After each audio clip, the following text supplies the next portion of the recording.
A intuição é uma faculdade que muito é mencionada por empreendedores quando do desenvolvimento de projetos ou em tomadas de decisões importantes. Porém, no mundo de hoje, com a quantidade de dados disponíveis para tomar de decisão e com as ferramentas que utilizam inteligência artificial para análise desses dados, os empreendedores têm privilegiado cada vez mais decisões data-driven, orientadas por dados. E no episódio de hoje temos o privilégio de conversar com uma empreendedora expert nisso e desenvolver um projeto que, por meio de algoritmos, permite a tomada de decisão para empresas. Então, este é o Conexão Empreendedorismo.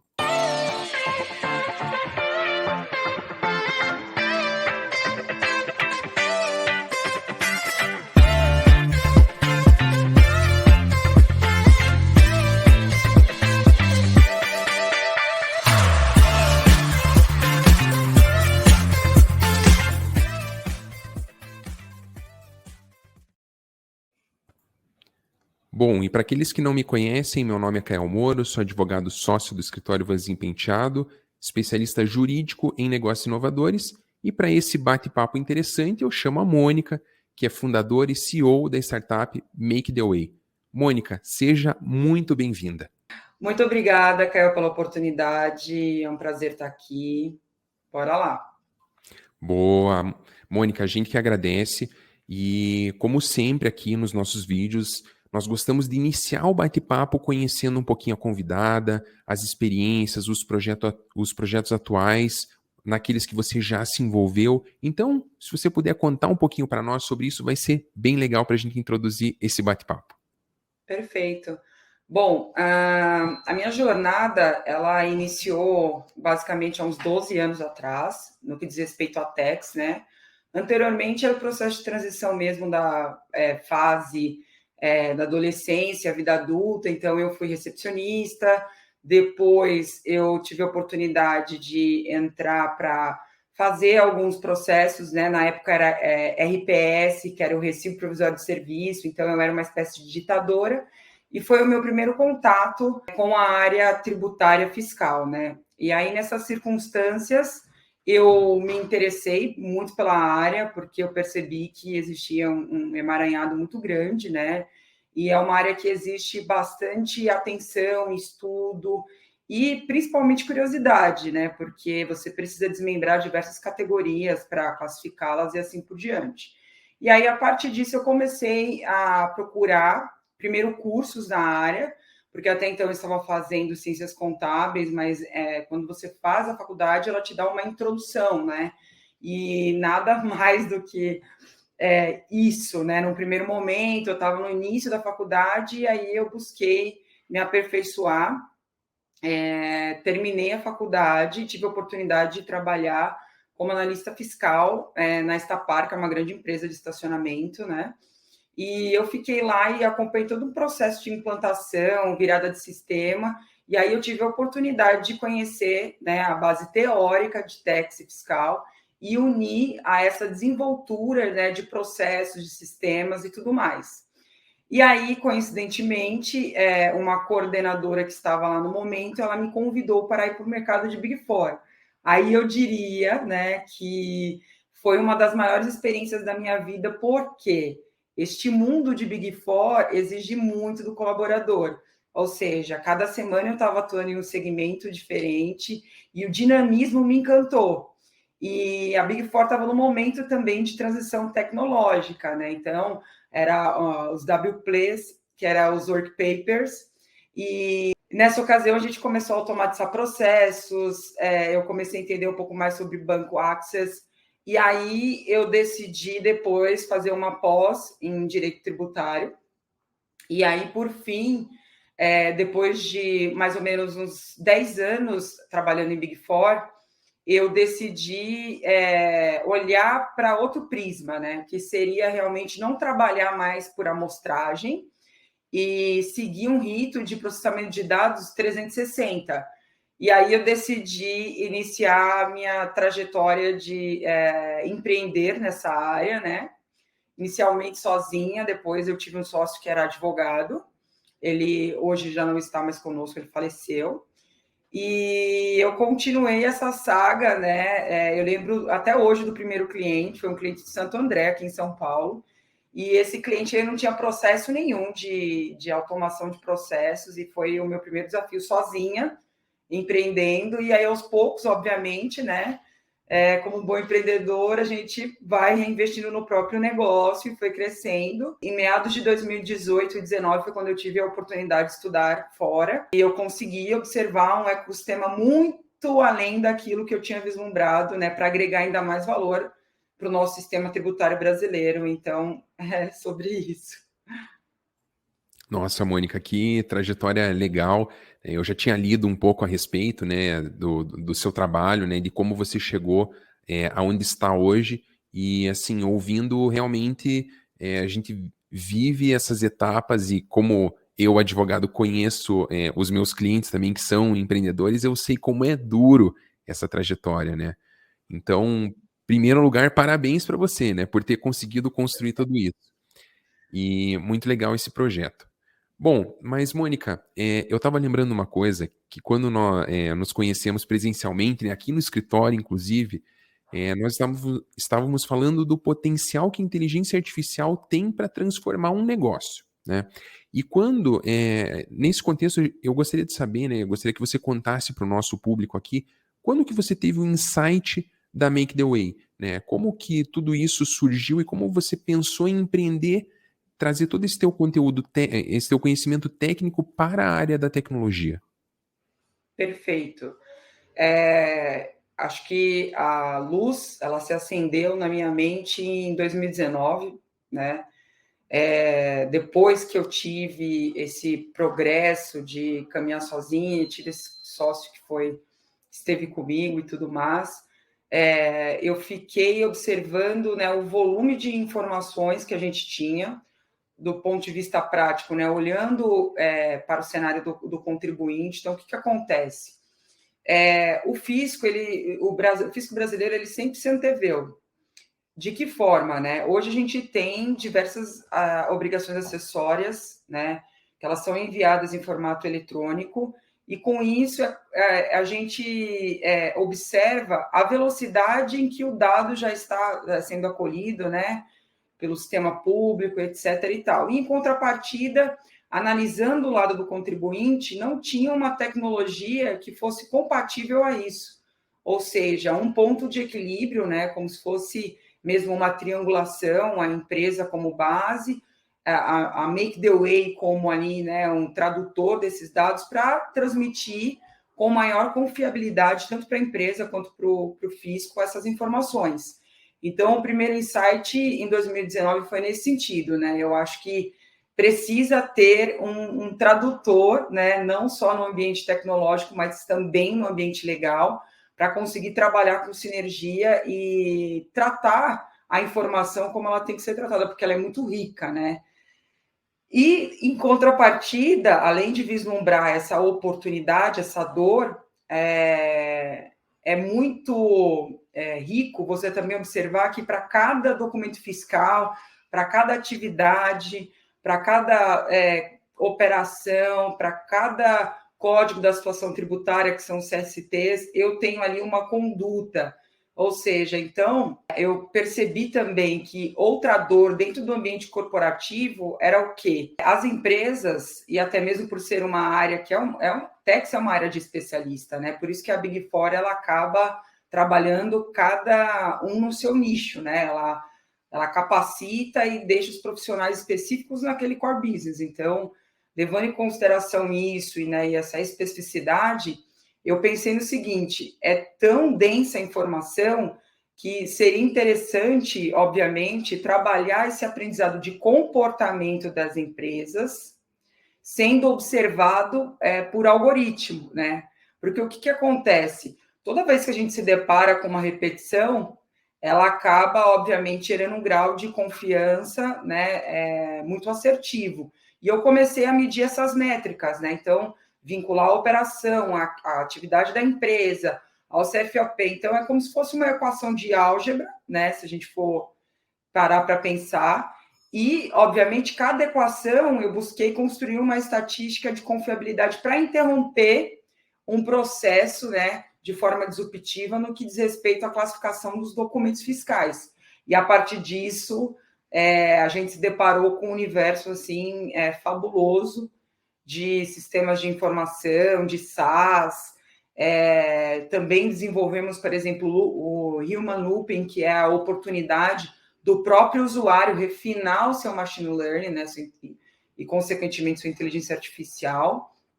E a gente também percebeu que a velocidade de tudo isso, né, a gente está na era dos dados, ela faz com que a necessidade de quem vai estar ali, né, na tomada de decisão, que tem esse perfil estratégico, é uma necessidade imediata.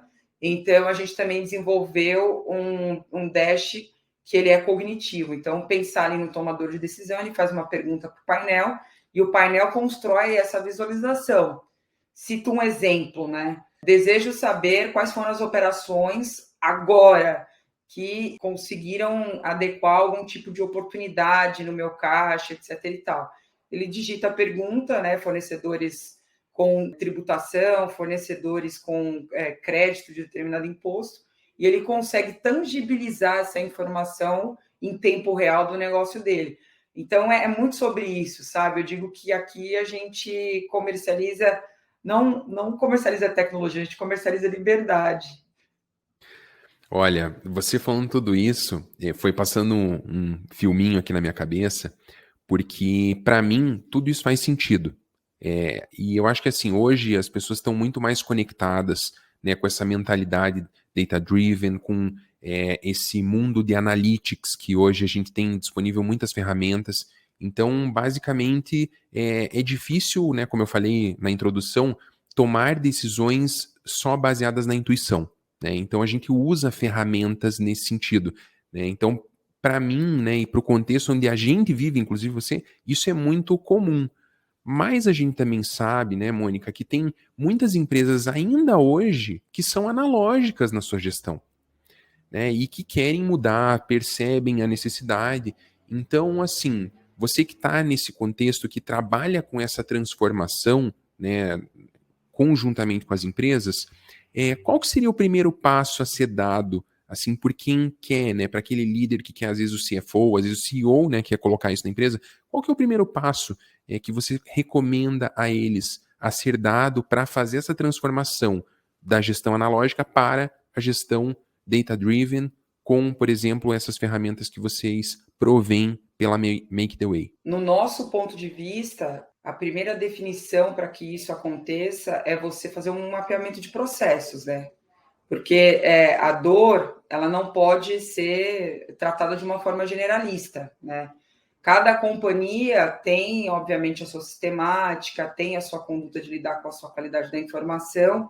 Então, assim, como hábito e também, né, pelo momento, a gente está diante de um momento em que a gente sabe que a gente precisa passar até onde, né, a tecnologia é capaz de beneficiar ou não as empresas.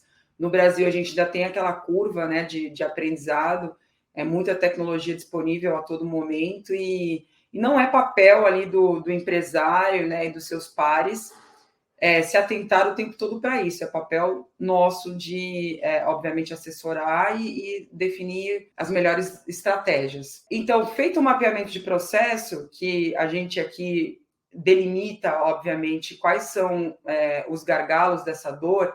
Então, por exemplo, a empresa tem determinado RP, esse RP, obviamente, pode sofrer ou não adequações ao negócio, e a gente entende o ecossistema de todas as pessoas envolvidas no input da informação, né? Como ela recebe, como ela envia isso para um RP, se ela usa tecnologias, né, soluções apartadas. E a ideia, o que acontece? É sempre unificar a qualidade da informação em um ponto de equilíbrio, que a gente aqui denomina como cérebro, né? Uma vez que você fez o mapeamento de processos, unificou a informação, você vai conseguir, obviamente, trabalhar a ramificação do dado, né? A categorização, o uso de algoritmo, o uso de robotização de uma forma totalmente eficiente 360.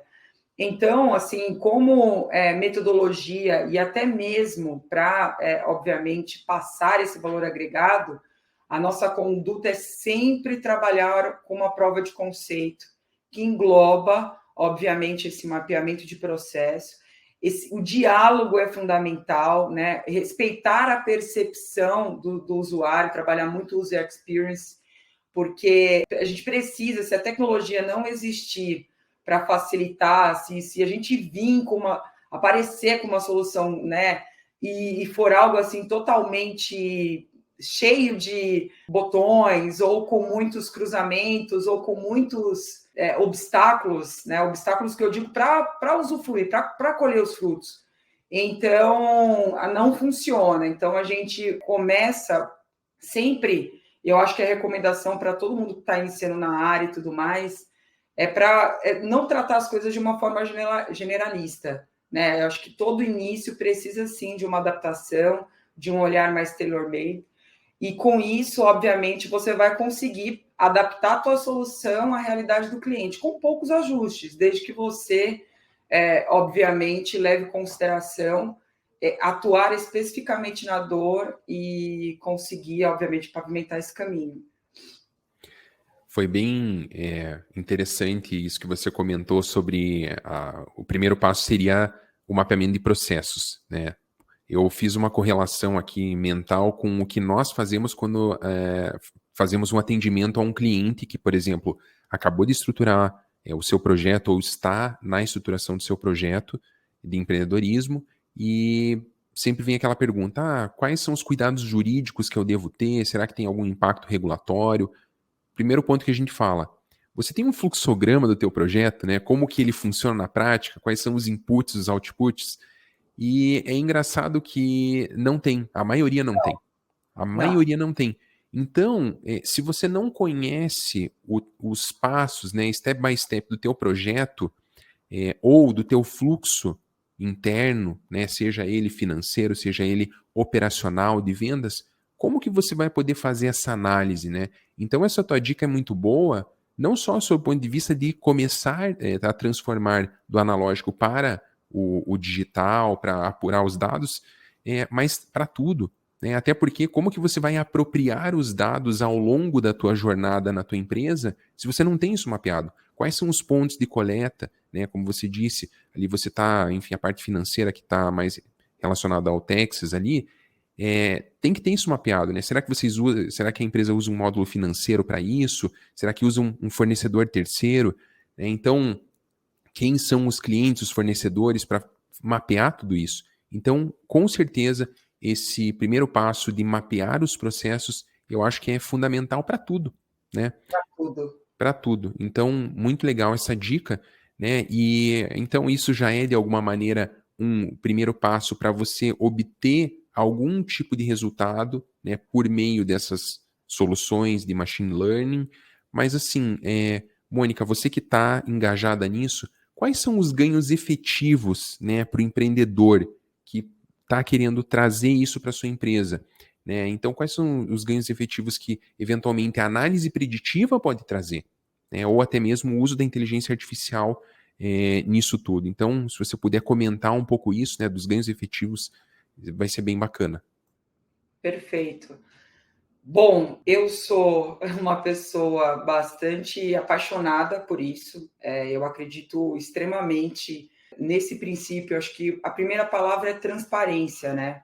Durante a minha trajetória, eu observei uma coisa também que acaba sendo um pouco triste, né? Vou usar aqui a palavra triste, que até virou meio que um jargão meu. Por que triste? O que acontece? A maioria das vezes a empresa perde muita informação. É normal a gente, obviamente, trocar de escritório, trocar de contabilidade, trocar de profissionais. É normal. A empresa é um organismo, né? Então ela é viva. Então essas mutações elas fazem parte do progresso. O que não pode fazer parte do progresso é o dado, né, não seguir essa toada, é o dado ficar, né, nesse momento de transição com o escritório ou com uma contabilidade. E assim, ao meu ver, a gente não está aqui para dizer, né, que fulano reteu o dado, a empresa não pegou. Não, não é isso. Eu acho que cada um tem que se empenhar naquilo que tem que ser feito. Então, qual que é o papel do escritório? O escritório é atender o cliente, da contabilidade também, entregar os resultados e tudo mais.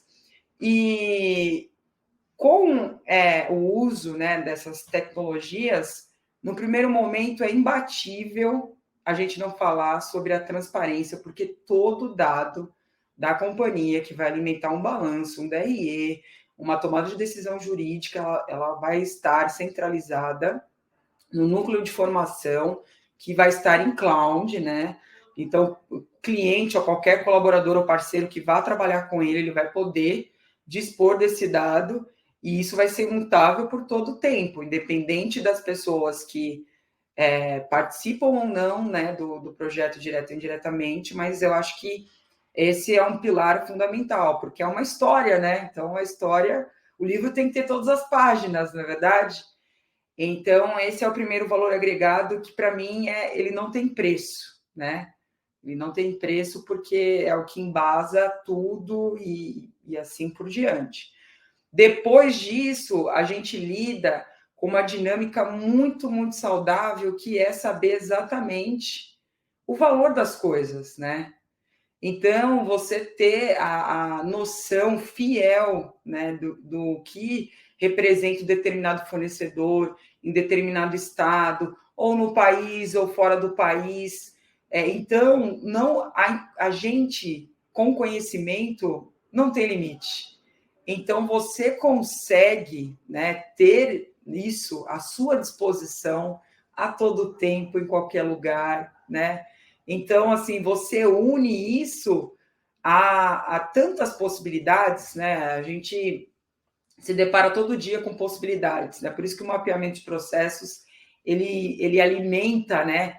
Você fica ali diante de uma empresa, né? De uma forma ímpar, né? Olhando todas as dinâmicas dela, você conhece todas as etapas, e quando você une esse mapeamento à coleta de dados, etc., o desfecho é o quê? Você mitigar, obviamente, toda e qualquer exposição, e você cada vez mais rentabilizar o seu negócio. Por quê? Porque você vai saber tudo o que está acontecendo a todo tempo. É sobre isso. Por isso que eu te falei que a gente não vende tecnologia, a gente vende liberdade. É maravilhoso isso. Quando a gente Sim. entra com um cliente. E eu vou te dizer uma curiosidade, Kael. Muitas empresas, muitas mesmo, você foi cirúrgico quando você comentou que existe realmente um processo, né, de adaptação e como a gente faz para lidar com isso, etc. Mas, assim, vou te dar uma estatística. Mais ou menos de 80% a 85% das empresas que a gente aborda, parceiro, eles não conseguem tangibilizar até onde isso pode levá-los. E É a gente muito alto esse percentual. muito alto, de verdade mesmo. A gente até brinca, a gente constrói um business intelligence que é cognitivo, ele é vivo, ele consegue se adaptar a você, e até o usuário, né, ele perceber esse valor agregado, a gente leva um tempo aí de 3 meses, às vezes até o dobro disso, 6, dependendo da faixa etária, porque o tomador de decisão é o que mais vai utilizar os business intelligence, né? Então, a gente vai fazendo essa lição de casa, né? De entender de acordo com a persona, faixa etária, etc. E a gente vai buscando, né? Trabalhar ali uma base de informação, entendendo que pontos a gente precisa, obviamente, às vezes, adaptar alguma situação ou não, mas também é encantador ver esse progresso, é como se fosse um bebê, né? Aí ele começa a andar, aí ele começa a falar, então é mais ou menos isso, né? Por isso que eu gosto tanto de lidar com novas tecnologias, porque eu acho muito rico você enxergar esse começo e acompanhar o progresso. Eu acho fabuloso. Não, Então, é gratificante, né? Porque você vê e você consegue entregar um resultado, e mais ainda quando aquela empresa, ou enfim, o gestor, né, que está à frente daquilo, como você falou, ele consegue transformar e mudar todo o entorno, né? Porque a empresa fica mais rentável, há mais controle. Você falou da mitigação de risco, isso acontece muito. A empresa gera mais valor. E assim, querendo ou não, você começa a fazer análises mais inteligentes, né? Porque você tem todo um arcabouço de informação de maneira visual, mais fácil, organizada, né, e fidedigna. Não é aquela planilha do Excel que a pessoa abre lá, que foi preenchido célula a célula, né? Então, é outra pegada. Então, realmente há esse potencial de transformação. Eu acho que faz todo sentido isso. E nesse contexto, Mônica, é, eu vi que você falou bem entusiasmada, assim, será que você não tem um case legal, assim, para contar, para compartilhar com a gente, como que essa transformação ocorreu de forma bem significativa em alguma empresa ou algum projeto, alguma startup, não sei. Perfeito. Bom, eu gosto sempre de dividir um case que a gente atende, obviamente, 90% dos nossos clientes, a gente atende o âmbito privado, né? E surgiu uma oportunidade de estruturar um projeto desse no âmbito público. E eu diria que acho que foi um momento muito desafiador para a gente, e também para as pessoas que trabalharam conosco durante essa circunstância. O setor público, né? A gente atendeu uma prefeitura, eu posso dizer o nome, porque a gente tem autorização para isso, é uma prefeitura de Bom Retiro do Sul. E essa persona do prefeito é uma pessoa antenada que busca, né, um progresso para o município de forma significativa, e a gente recebeu esse convite para atendê-los no mapeamento de processo e depois na implantação de recuperação de despesas no âmbito trabalhista, né? E assim, a gente viu desde valores que foram declarados e apontados para o Ministério do Trabalho, anotados em papel, e esse papel não estava, por exemplo, não era uma folha de caderno, foi arrancado da folha de caderno e estava no meio lá de uma pasta, e lá tinha, por exemplo, valores, né, que foram enviados, declarados, tratados dessa forma. A gente também observou que o processamento de determinada informação que diz respeito à folha, ela transitava em um ambiente, mas paralelamente em Excel, em um Word, tinha outros controles, né? E aí, no primeiro momento, foi um projeto que, no mapeamento de processo, que a gente entendeu que a gente ia levar ali, né? No máximo 30 dias para terminar o mapeamento e entregar uma prova de conceito, ele praticamente triplicou, ele virou 3 meses. Por quê? Porque as pessoas, elas não se sentiam, obviamente, acolhidas pela situação, então teve um momento de muito diálogo, né, de demonstrar o valor agregado da ferramenta e etc., que isso não ia interromper em nada e nem prejudicar o dia a dia, a rotina de trabalho dessas pessoas que estavam envolvidas no projeto. E a gente não poderia trabalhar de outra forma. Então, a gente investiu nesse diálogo, né, nessa virada de chave, para trazer os benefícios da tecnologia. Posteriormente, né, depois a gente conseguir trabalhar, obviamente, com um maior volume de dados e o maior envolvimento de todos, a gente conseguiu gerar uma economia de R$800 mil para a prefeitura imediata, apenas nessa fase que a gente foi ajustando o processo, enviando o dado correto para o Ministério do Trabalho, etc. E a gente identificou mais 1.200.000 de situações que, obviamente, poderiam ser otimizadas a longo prazo. O que seria isso, né? Com o uso da robotização e também do machine learning e, consequentemente, da inteligência artificial, a gente consegue acompanhar o posicionamento, né, do que está acontecendo das teses tributárias, né? Então, por exemplo, um tema está mais pró-fisco ou mais pró-contribuinte. Como é que está funcionando, né, o andamento, né, desse tema e tudo mais. E aí, estatisticamente, a gente calcula a probabilidade disso, né, para o negócio, e a gente fez isso também para a prefeitura. E a gente tem alguns temas que estão em andamento, e aí a gente indicou isso no dashboard da prefeitura, e também, né, como a gente sempre brinca, né, todo recurso ele precisa ser alocado.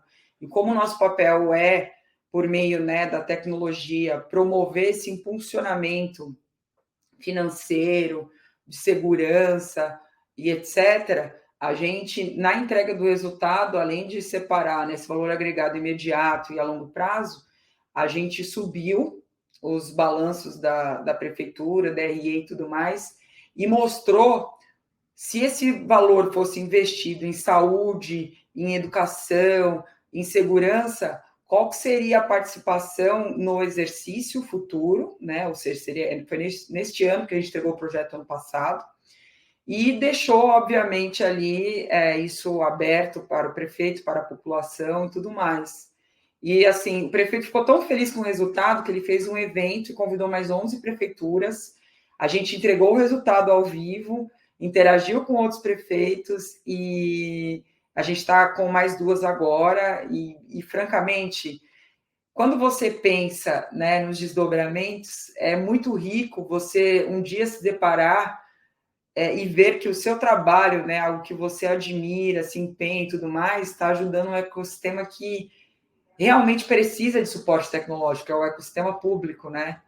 Então, a gente vê aí, né, Portal da Transparência, dentre outras coisas, mas a gente percebeu, por mais que não, no momento não era o nosso escopo, mas a gente topou o desafio, que é uma área extremamente carente, né, de tecnologia, com muitos desdobramentos, e eu acho que o cume é você ajudar a sociedade. Então, assim, ver um município ali de Bom Retiro do Sul, com potencial, né, de reinvestir mais em saúde, em educação, eu, particularmente como empresária e como ser humano, fiquei muito feliz, de verdade, com o resultado e espero contribuir ainda mais para o ecossistema público e colher os frutos junto com a sociedade. Nossa, que case legal, hein? E é o que você falou, é um ambiente é, talvez mais carente ainda que os outros, né? Como você falou, tem a iniciativa privada que tem as suas carências, dos 85% que você comentou lá, poxa, mas indo para a parte pública, isso talvez seja mais crítico, né? E como você falou, gera um resultado direto para a sociedade.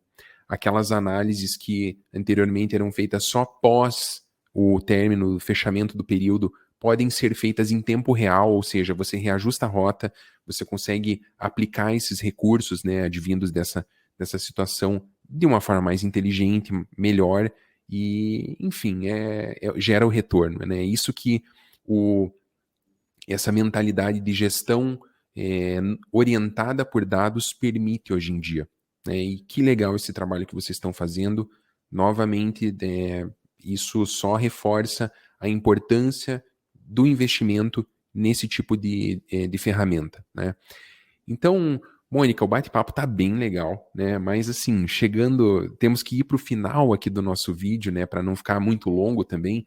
É sempre de praxe os nossos convidados darem uma dica especial para a nossa audiência, né? E também comentar um pouquinho do que você acredita como tendência, né, nesse ramo para os próximos anos aí, né? O que você vê e qual conselho você deixaria para o pessoal, para essas empresas, né, que também estão carentes e estão querendo fazer essa transformação?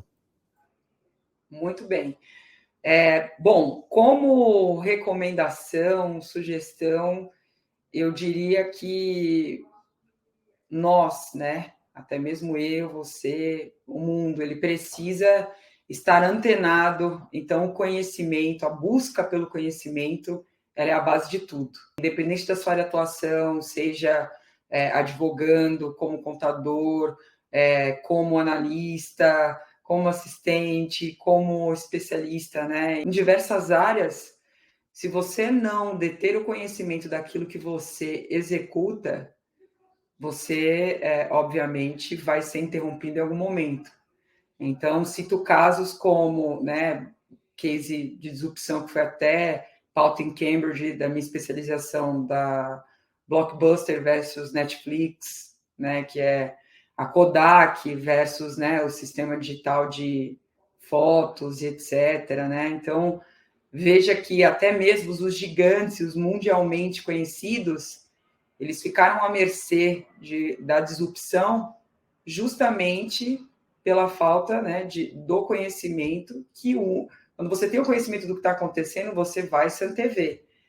E, consequentemente, esse é o escopo aqui da startup, né? O conhecimento faz com que os nossos clientes consigam se antever, que é o que você estava falando, eu consigo mudar de rota, consigo ter um planejamento estratégico melhor. Então, o mesmo vale para nós.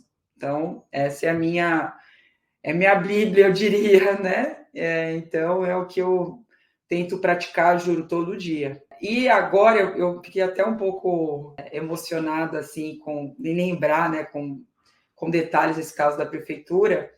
Eu diria que as próximas tendências, inclusive eu estou vendo lá fora, estou terminando uma especialização em CXO em Cambridge também, e o CXO ele foca muito na experiência, é como se o cliente e a marca, que no caso seria a Make the Way, fosse uma simbiose mesmo, né? Virasse uma coisa só. E uma coisa que eu observei lá que eu falei assim, meu Deus, isso vai acontecer mesmo. E um grupo de estudo eu também vi alguns desenvolvedores lá fora já fazendo alguns testes.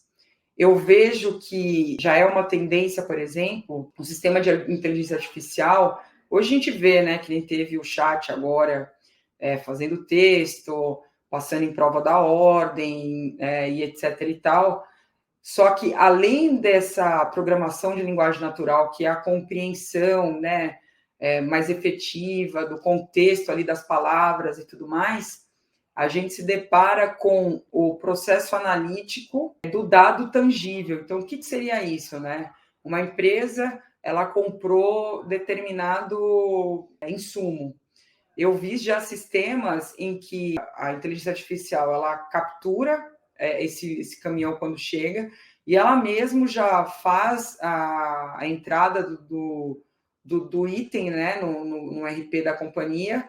E o que é interessante, uma vez que fez a entrada, a robotização ela já vai trabalhando junto com a inteligência artificial para trabalhar a especificidade ali do custo, a vida útil, trabalhar também a probabilidade, né, de determinado item ser danificado ou não, etc. E isso, geralmente, quando você olha para uma expedição de uma companhia, você vê que a gente ainda está num processo realmente de o indivíduo vai lá, descarrega o caminhão, ele vai checar com a nota, blá, blá, blá, principalmente aqui no Brasil. Na Europa já começou a caminhar alguma coisa nesse sentido. Mas eu vejo que esses processos de recebimento, mais o desvio, né, da informação que às vezes ocorre no processo produtivo, ele está sendo mitigado de uma forma muito eficiente. E nesse exemplo que eu vi, era uma carga de insumos para o segmento de construtora. Então, pensa, né, o caminhão chega, ele pesou ali e comprou areia. Aí ele já calculava, já no pesar, né? Já batia aquele peso com a nota, que aí já podia descarregar o caminhão, que já sabia se ia ter perda ou não para pavimentar lá determinada parte da obra. Depois chegavam os tijolos, já quando o jeito que estava alinhado os tijolos, já fazia a contagem, mesmo processo. Ou seja, você vê que a expedição, que é uma dor também, né? Toma-se muito tempo, tem muitos colaboradores, etc. Ela está sendo absorvida de uma forma muito, muito inteligente mesmo. Bem bacana e faz todo sentido, né? Cada vez mais esses links, né, essas conexões entre, enfim, as soluções, os serviços, eles vão se aproximando, né, a essa tendência de simbiose mesmo, né? Porque gera mais resultado, gera mais frutos, né? Então, olha, Mônica, foi bem bacana, bem legal assim o nosso bate-papo. Acho que você trouxe vários elementos que dão mais e mais evidências para quem está nos assistindo de que essa mentalidade de tomar decisões ou organizar a sua empresa de uma maneira que você consiga ter insights com base nesses dados, né, e não só com intuição, ou não só aguardar um período enorme para que você consiga apurar, apropriar tudo isso, mas que você faça em tempo real, isso gera muito resultado. Mitiga risco, gera resultado, aumenta o valor e mais. Você entrega isso de alguma maneira para a sociedade, né, contribuindo positivamente. Então, Mônica, a conversa realmente foi enriquecedora, né? Obrigado por você dividir essas tuas experiências conosco, né, a tua trajetória, o teu conhecimento Foi um baita prazer. Obrigada, eu que agradeço a oportunidade. Aqui na Make the Way a gente está à disposição. Quando você desejar outro bate-papo ou estudar um case específico, eu tenho diversos. E aí a gente pode explorar um pouco mais tendências, né, que eu falei agora no final do processo de expedição e tudo mais. A gente vê isso em hotelaria. Eu vi um case, por exemplo, né, só para encerrar aqui, porque eu lembrei dele agora e é muito legal. Eu vi um case fazendo também uma especialização em Harvard de um hotel, salvo engano, acho que era em Seul esse hotel. Depois eu posso te passar aqui para você colocar quando você postar, mas é muito legal mesmo esse. Em que o hotel, toda a recepção, a entrega, às vezes, de alguma coisa que a pessoa precisa no quarto, é feita por robôs. Então, ele não... E o robô, ele consegue pegar pela percepção, dependendo do tom de voz, se a pessoa está bem-humorada, mal-humorada. Às vezes, né, a gente já tem uma inteligência muito boa artificial para pegar também expressões da face. E aí é o próprio dono da empresa relatando sobre isso. Aí você fica pensando, meu Deus, eu estou no Exterminador do Futuro? Quase. Lá para lá, meio que sim. A história da Tesla com veículos, né? Aí, né, o que o Elon Musk tem feito, e também a ideia da Uber sem motoristas. Ixi, aí a gente tem coisas assim para conversar que realmente dá bastante conteúdo. Sim, cases não faltam. Eu, inclusive, ano passado tive em Frankfurt e achei curioso também quando fui num restaurante, fiz o pedido num totem dentro do restaurante, tinha outros garçons lá, mas quem me veio trazer a cerveja alemã foi um robô. E daí eu achei engraçado, porque ele chega ali, faz um barulhinho, você pega, ele agradece e vai embora. E daí eu fui conversar com o pessoal ali, com o gerente do restaurante, porque eu achei curioso, não tinha visto isso ainda, né? E ele falou que a depender da nacionalidade, que daí você coloca a tua nacionalidade, ele já sabe, ele tenta descobrir qual que é a tendência da pessoa, do gosto dela com determinada bebida. Então, ele já recomenda algumas bebidas e alguns pratos com base em poucas perguntas assim que são feitas na hora que você está fazendo a pedido no totem. Então, você veja, de novo, inteligência artificial aplicada a esses dados que são coletados, né? Então, vai sendo treinado para direcionar um atendimento mais tailor-made, mais personalizado para os teus clientes, mesmo num restaurante que um robô auxilia nesse atendimento. Então, realmente ele gera mais resultado, gera, enfim, mais atração, né, para o público, e hoje em dia é isso que a gente precisa para se manter firme e sustentável nos dias de hoje, né? Bom, Exato. Que legal, hein? Depois eu quero o nome desse restaurante. sim, fica dentro de um shopping bem diferente lá. Aham, te passo. E daí deixo Nossa, também uma recomendação para o nosso público aí. tá joia. Muito legal. Prazer novamente, viu, Kael? Legal, prazer foi meu, Mônica. E para quem está nos assistindo, caso vocês queiram conhecer um pouco mais sobre os projetos da Mônica e sobre a Make the Way, nós vamos deixar os contatos na descrição desse episódio. E claro, não deixa de se inscrever no nosso canal, de seguir a Vanzinho Penteado nas redes sociais para obter mais conteúdos como esse. Nos vemos na próxima e até lá. Até lá. Um abraço.